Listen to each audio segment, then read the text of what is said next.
বন্ধুরা এই দেখো আমাদের ককটেলের বাচ্চারা বড় হয়ে গেছে, বের করে এনেছি। কেমন ডাকছে দেখো।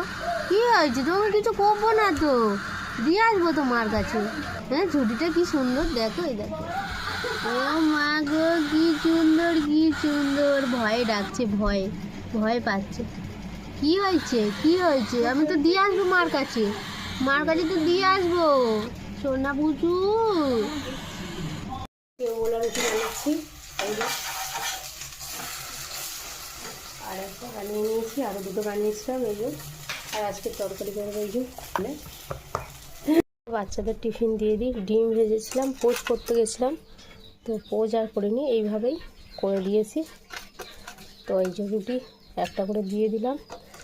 বাচ্চারা তো একটাই খেয়ে তাই উদ্ধার হয়ে যাবে।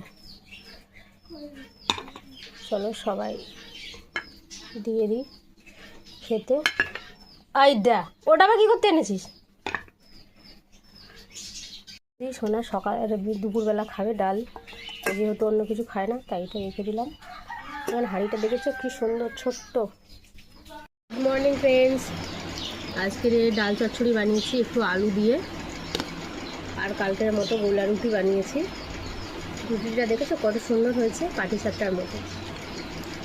তো চলো একটু খেয়ে নিই। লুচি পরোটা বানাতে গেলে আমার যা সময় কম লাগে, বানাতে গিয়ে যে আমার এত সময় লেগেছে, মানে বিরক্ত এসে যাচ্ছিলো রান্না করতে গিয়ে। আমার রান্না মানে তো ঝটাপট, ওই টাইম ধরে ঘন্টা ধরে রান্না করতে বিরক্ত লাগে, অতক্ষণ ধরে রান্না করা যাবে না।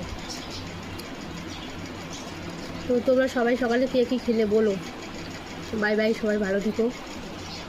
আজকে রান্না হয়েছে ওই যে, এটা হচ্ছে লৌটে শাক ভাজা, লঙ্কা পেঁয়াজ দিয়ে। লৌটে শাকের ডাঁটাটা কালকে আমি রান্না করব শুকনো চিংড়ি দিয়ে। লৌটে শাকের ডাঁটা না, এটা কুমড়ো ডাঁটা দিয়ে ডাল, আর হয়েছে ভাত। এই হলো আজকে আমাদের রেসিপি। আজকে কম হয়েছে দুটো, কারণ বৃষ্টি হচ্ছে তো সারাক্ষণ ঝিরঝির করে। আকাশটা আকাশ থেকে চোখ